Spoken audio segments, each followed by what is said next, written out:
قال لك سيدي واحد المره واحد الراجل دخل على مراته من الدار، جبرها جالسه كتبكي. اللي سقساها علاش كتبكي، قالت له حيتاش كانوا الطيور فوق الشجره كيشوفوا فيا وانا قلت كنبدل وعريانه، ودابا خافت عندك يكون ربي غضبان عليا، خافت من الله بزاف. استغرب بزاف هو من السبب طبعا، ولكن مشى درعها وطبطب عليها ووساها ومشى هز واحد الفس وقطع ديك الشجره باش تبقى مرتاحه هي اللي كانوا فوق منها الطيور. من بعد اسبوع غادي يرجع الراجل، غادي يجبرها كتخونو مع واحد الراجل فوق الفراش ديالو، ما عمل حتى شي ردة فعل، جمع الحوايج ديالو وخرج فحالو، مشى فحالو.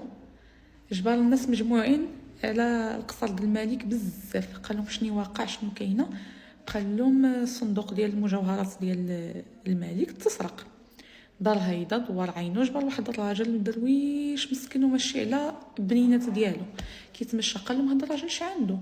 قالوا له هذا مسكين غير درويش بوهالي وكيخاف بزاف، عندك يقتل النمال ولا اي حشره في الطريق، دائما معروف كيمشي على طرف البنينات ديالو باش ما يقتل حتى شي حشره، حيتاش كيخاف عليهم بزاف وكيخاف يأذي اي حاجه.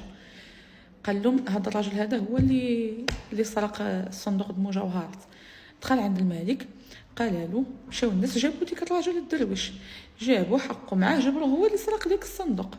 الملك عيط لهذا الراجل، قال له خصك تقول لي باش عرفتي نتينا ان هذا الراجل هو اللي سرق، هذا الدرويش هذا اللي سرق الصندوق، واش شفتيه شنو كاينه؟ قال له لا، حيتاش اي واحد كيكون كيدعي المثاليه بزاف وكيدعي الاخلاق بزاف والدين والخوف من الله وديك الشيء فوق زايد على الحد فوق القياس، كتعرفوا كيكون هو العكس ديك الشيء تماما، وكيحاول يغطي على شنو هو كيعمل من داخل.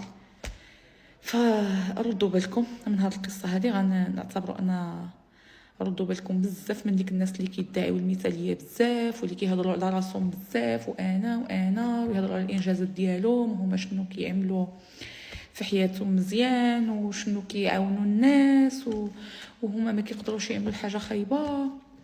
فهادو بالذات وبالخصوص خصكم تردوا بالكم منهم فوق القياس، لان كيكونوا كيخصهم يصدروا واحد الصوره للناس كامله ومن المجتمع انهم مثاليين وانهم مزيانين وانهم احسن ناس في العالم وانهم ما كيعملوا شي حاجه خايبه، في حين انهم كيكونوا العكس ديك الشيء وكيعملوا كوارث طبيعيه. فردوا منهم بزاف في حياتكم.